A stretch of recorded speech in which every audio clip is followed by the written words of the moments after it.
अस्सलाम वालेकुम, मैं हूं अंजुमर। आज हम बनाने जा रहे हैं काफ़ी टेस्टी और क्रीमी फ्लेवर वाला वाइट अंडा कोरमा रेसिपी। और ये अंडा कोरमा खाने में काफ़ी ज़्यादा टेस्टी लगता है। तो ये अंडा कोरमा कैसे बनाते हैं और उसमें क्या क्या चीज़ें ऐड करते हैं, तो रेसिपी में बन के देखते हैं। तो चलो रेसिपी शुरू करते हैं। लेकिन रेसिपी शुरू करने से पहले अगर मेरे चैनल पे आप नए आए तो मेरे चैनल को सब्सक्राइब कीजिएगा, ताकि इस तरह की रेसिपी आप तक के पहुंच जाए। तो चलो रेसिपी शुरू करते हैं और उसमें हमने क्या क्या चीज़ें ऐड की है वो आगे देखते हैं। तो यहाँ पर मैं कढ़ाई में ऐड कर रही हूँ 1 चम्मच कुकिंग ऑयल। और ऑयल गर्म होने के बाद में मैं उसमें ऐड करूँगी बड़ी साइज़ की 2 प्याज कटी हुई। तो ये प्याज को हमें कलर चेंज नहीं करना है, बस इसका मॉइस्चर हल्का सा ड्राई करके लेना है। तो यहाँ पर आप देख सकते हैं कि मैंने मेरे प्याज का कलर चेंज नहीं किया है, बस इसका हल्का सा मॉइस्चर होने तक के, हटाने तक के इसे हल्का सा सौटे करके लिया है। अब मैं उसमें ऐड करूँगी हरी मिर्च। और हरी मिर्च ली हूँ मैं साबुत 5। और उसमें मैं डालूँगी 10 से 12 लहसुन की कलियाँ। और उसमें अदरक का टुकड़ा डालूँगी मैं 1 इंच का। तो यहाँ पर मैं उसमें अदरक ऐड कर रही हूँ। अब मैं उसमें डालूँगी बादाम। और बादाम मैं ले रही हूँ 15 से 20। इस जगह पे आप चाहिए तो काजू भी ऐड कर सकते या मगज़ भी ऐड कर सकते। मगज़ भी अगर आपको लेना है तो 2 चम्मच लीजिए, इससे हमारी ग्रेवी काफ़ी क्रीमी बनती है। अब मैं उसमें ऐड करूँगी पानी। और पानी मैं ले रही हूँ आधा कटोरी। और इन सारी चीज़ों को हमें अच्छे से मिलाने के बाद में आँच को धीमी करके हमें इसे 1 से 2 मिनट तक के पका के लेना है। तो यहाँ पर मैं आँच स्लो कर रही हूँ और इसे हम पकने के लिए छोड़ेंगे करीबन 2 से 3 मिनट। करीबन 2 से 3 मिनट हो चुके, सारी चीज़ें काफ़ी अच्छे से पक चुकी। अब मैं गैस को बंद करूँगी और मैं आपको चेक करके दिखाती हूँ कि ये देख सकते हैं आप बादाम का छिलके साइड में हो रहे हैं, यानी कि सारी चीज़ें अच्छे से कुक हो चुकी है। अब हम इसे ठंडा करके मिक्सी के जार में फाइन पेस्ट पीस के लिए, यहाँ पर सारी चीज़ों को ठंडा होने के बाद में कुछ इस तरीके से हमें फाइन पेस्ट पीस के लेनी है। यहाँ पर मैं उबले हुए अंडे ले रही हूँ और कुछ इस तरीके से उसे चीरे लगा के लेने हैं, ताकि हम इस तरीके से चीरे लगाएंगे तो सारे मसाले का फ्लेवर अंडों के अंदर तक चले जाएगा और अंडे खाने में काफ़ी टेस्टी लगते हैं। तो यहाँ पर मैं कुछ प्लस तरीके से अंडे के अंदर चीरे लगा के ले रही हूँ। और सारे अंडे कुछ इस तरीके से हमें चीरे लगा के लेने हैं। और हमें अंडे की फ्राई करने की ज़रूरत नहीं है, हम डायरेक्टली ही अंडे ग्रेवी के अंदर शामिल करेंगे। तो चलो ग्रेवी बनाना शुरू करते हैं। पर मैंने कढ़ाई गरम के लिए रखी है और उसमें 3 बड़े चम्मच कुकिंग की ऑयल गरम करके ली है। और उसमें मैं ऐड कर रही हूँ जीरा। जीरा मैं ली हूँ 1 चम्मच। और हमें जीरा अच्छे से तड़कने तक के फ्राई करके लेना है। तो यहाँ पे जीरा अच्छे से भून के फ्राई हो चुका है, तो उसमें मैं ऐड कर रही हूँ हरी इलायची। और हरी इलायची मैं 4 ले रही हूँ, उसमें मैं डालूँगी बड़ी इलायची 1। इन सारी चीज़ों को हमें अच्छे से फ्राई करके लेना है। तो यहाँ पर सारी चीज़ें अच्छे से फ्राई हो रही है।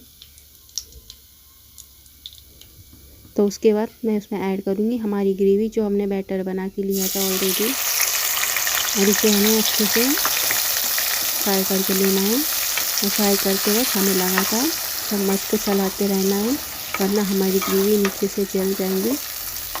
इस बात का ध्यान रखना है, हमें लगातार लो फ्लेम के ऊपर हमारी ग्रेवी फ्राई करती रहनी है। तो यहाँ पर मैं लगातार चम्मच चलाते हुए हमारी सारी चीज़ों को हम स्लो आंच के ऊपर 3 से 4 मिनट तक के ऑयल साइड में होने तक के अच्छे से फ्राई करके लेंगे। यहाँ पर हमारी ग्रेवी अच्छे से फ्राई हो चुकी है, आप देख सकते हैं कि इसका ऑयल भी अच्छे से साइड में हो चुका है। तो यहाँ पर आप देख सकते हैं कि इसका ऑयल साइड में हो चुका है, यानी कि ग्रेवी अच्छे से फ्राई हो चुकी है। अब मैं इसमें डालूँगी दही। और दही मैं लूँगी आधा कटोरी, जिसे मैंने अच्छे से फेंट के लिया है। और दही हमें फ्रेश दही लेनी है, खट्टी दही हमें इसमें इस्तेमाल नहीं करेंगे।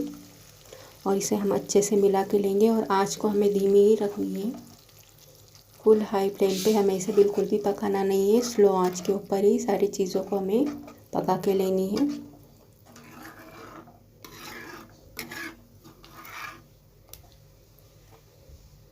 तो यहाँ पर सारी चीज़ें मिलाने के बाद में मैं उसमें डालूँगी थोड़े से खुशबूदार मसाले।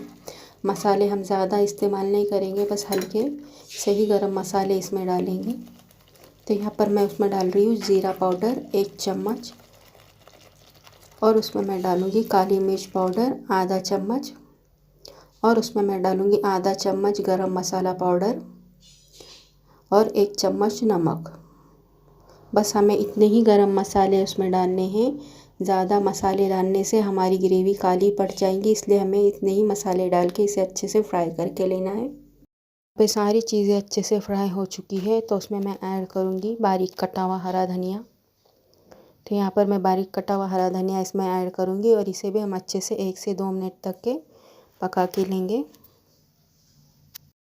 यहाँ पर सारी चीज़ें अच्छे से फ्राई हो चुकी हैं। अब मैं उसमें डालूँगी दूध की मलाई, और मलाई में ली हूँ आधा कटोरी, और मलाई को मैंने अच्छे से फेंट के लिया है। तो यहाँ पर मैं उसमें डालूँगी आधी कटोरी मलाई, और मलाई डालने से हमारी ग्रेवी खाने में काफ़ी क्रीमी क्रीमी लगती है और उसका टेस्ट भी काफ़ी बढ़ के आता है।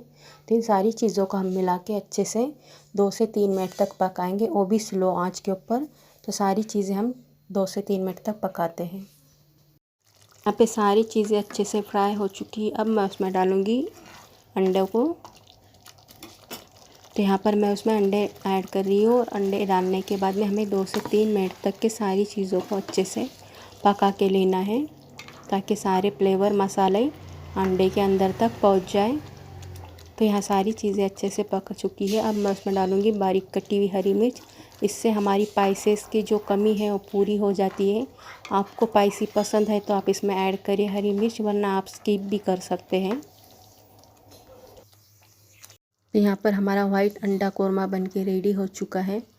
परफेक्ट तरीके से सारी चीज़ें अच्छे से पक चुकी है। अब मैं उसमें डालूँगी गार्निशिंग के लिए बारीक कटा हुआ हरा धनिया। इससे हमारे अंडा कोरमे का लुक जो और भी ज़्यादा निखर के आता है। अब मैं इसे गैस को बंद करूँगी और इसे सर्विंग प्लेट में निकाल लेती हूँ। तो यहाँ पर गर्मा गर्म हमारा वाइट अंडा कोरमा बन के रेडी हो चुका है खाने के लिए। आप इसे गर्मा गर्म नान या रोटी या लच्छा परोठे के साथ खाइए, खाने में काफ़ी टेस्टी लगता है इस तरह का वाइट अंडा कोरमा रेसिपी। और ये बनने में भी काफ़ी आसान से बन जाता है, और खाने में भी काफ़ी इसका फ्लेवर क्रीमी क्रीमी लगता है। तो इस तरह की रेसिपी वीडियो देखने के लिए मेरे चैनल को लाइक शेयर और सब्सक्राइब ज़रूर कीजिएगा, ताकि आप तक मेरे आने वाली वीडियो का नोटिफिकेशन पहुंच जाए। तब तक के मुझे दीजिएगा इजाज़त। अल्लाह हाफिज़।